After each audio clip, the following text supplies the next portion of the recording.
আসসালামু আলাইকুম দর্শক, কাশ্মীরে যে ভয়ঙ্কর জঙ্গি হামলা ঘটনা ঘটলো তাতে করে ভারত পাকিস্তানকে দায়ী করছে, এটি আমরা সবাই জানি। আর এটি হতেই পারে দুই রাষ্ট্রের মধ্যকার যে চিরশত্রুতা, চিরবৈরিতা, তাতে করে এই ধরনের ঘটনায় সবসময় আমরা দেখছি এক রাষ্ট্র আর এক রাষ্ট্রকে দোষারোপ করে আসছে। কিন্তু প্রশ্ন হচ্ছে, কাশ্মীরের এই ভয়ঙ্কর ঘটনায় ভারত কেন বাংলাদেশকে টার্গেট করছে? ভারতের বিভিন্ন কর্মকাণ্ড, সে দেশের বিভিন্ন গণমাধ্যমে যে উস্কানিমূলক রিপোর্টিং, তাতে করে এটি স্পষ্ট ভারত কাশ্মীর হামলাকে কেন্দ্র করে বাংলাদেশকেও নিয়ে নতুন কোনো খেলা খেলতে চাইছে। যেমন এই হামলাকে কেন্দ্র করে গুজরাটে 1000-এরও বেশি বাংলাদেশিকে আটক করা হয়েছে।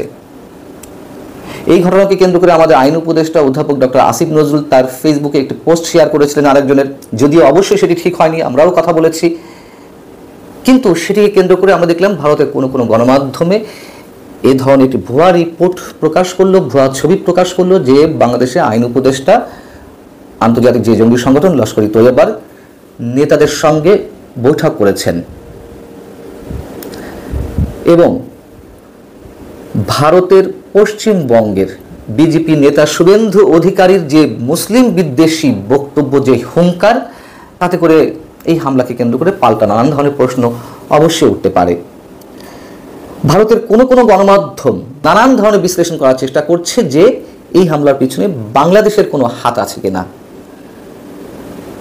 তারা যে ধরনের হেডলাইন ব্যবহার করছে সংবাদের অথবা বিশ্লেষণের যেই প্রশ্নগুলো বা যে বিষয়গুলো আসছে, যেমন ছোট করে যদি বলি, তাদের হেডলাইনে আসছে যেমন বাংলাদেশকে জড়িয়ে পহেলগামে বাংলাদেশি লিঙ্ক বেরোবে না তো, মানে বাংলাদেশের সম্পৃক্ততার কোনো খবর বের হবে না তো, ভয়ে বিবৃতি দিল ইউনূস সরকার। কোনোটি আবার বলছে যুদ্ধ লাগছে, বাংলাদেশ সেনা কি পাকিস্তান সেনার সঙ্গে ভারত আক্রমণ করবে। এবং এইসব গণমাধ্যমে যে ধরনের বিশ্লেষণ উঠে আসছে তাতে তারা আবারও বাংলাদেশের অন্তর্বর্তী সরকারের সময় মৌলবাদী শক্তির যে চরম উত্থানের উর্বর ক্ষেত্র তৈরি হয়েছে সেই প্রসঙ্গটি আনা হচ্ছে। আইন উপদেষ্টা অধ্যাপক আসিফ নজরুলের যে বক্তব্যের কথা বললাম সেটি নিয়ে নানানভাবে খণ্ডন করার চেষ্টা করা হচ্ছে, বিশ্লেষণ করার চেষ্টা করছে। অন্তর্বর্তী সরকারের বিভিন্ন উপদেষ্টা এর আগে ভারতকে আক্রমণ করে নানান ধরনের যে বক্তব্য দিয়েছে, উস্কানিমূলক কথাবার্তা বলেছেন এটি সত্য কথা, আমরাও স্বীকার করছি, সেগুলো প্রসঙ্গক্রমে তারা নিয়ে আসছে। পাকিস্তানের সঙ্গে ভারতের যুদ্ধ হলে ডক্টর ইউনূস সরকার পাকিস্তানের সঙ্গেই থাকবে, এই ধরনের নিশ্চয়তা তাদের নানান ধরনের বিশ্লেষণ উঠে আসছে। গুজরাটে 1024 জন বাংলাদেশি নাগরিককে আটক করা হয়েছে একদিনেই, শনিবারে। গুজরাটের স্বরাষ্ট্র প্রতিমন্ত্রী হর্ষ সংঘভি এই অভিযানকে ঐতিহাসিক বিজয় বলে উল্লেখ করেছে। পুলিশ বলছে গুজরাট রাজ্য জুড়ে বাংলাদেশি অবৈধ অভিবাসীদের আটকের অভিযান চলবে, সমস্ত জেলার পুলিশ প্রধানদের এই সংক্রান্ত নির্দেশ দেওয়া হয়েছে। এখন এই যে অবৈধ অনুপ্রবেশকারী, এই বিষয়টি নতুন কিছু নয়, এটি নিয়ে বিজেপি বা মোদী সরকার সারা বছরই খেলছে। বাংলাদেশিদেরকে মানে ঢালাওভাবে বাংলা ভাষাভাষীদের মানে বিভিন্ন স্থানে তাদেরকে অবৈধ অনুপ্রবেশকারী হিসেবে, অবৈধ বাংলাদেশি হিসেবে তাদেরকে বের করে দেওয়ার হুঙ্কার তো আমরা সারা বছর শুনি এবং সেটা নিয়ে তাদের অভ্যন্তরীণ রাজনীতি আছে। কিন্তু কিছু প্রশ্ন তো উঠতেই পারে, যে জঙ্গি হামলার ঘটনা ঘটলো সেটি আইন উপদেষ্টা যেটি তুলেছেন, আবারও বলি তার জায়গা থেকে সেটি হয়নি। আমাদের নানান ধরনের বিশ্লেষণ আসতে পারে, কিন্তু সরকারি দায়িত্বশীল মানুষেরা অবশ্যই দায়িত্ব জ্ঞান সম্পন্ন মন্তব্য করবেন, কূটনীতি সুলভ আচরণ করবেন। তো যাই হোক, এই যে হামলাটি হলো সেই হামলার জন্য পাকিস্তানকে দায়ী করা হচ্ছে, কিন্তু পাকিস্তান আন্তর্জাতিক গোয়েন্দা সংস্থার বা আন্তর্জাতিক গোয়েন্দাদের সমন্বয়ে এই ঘটনা তদন্তের দাবি জানিয়েছে।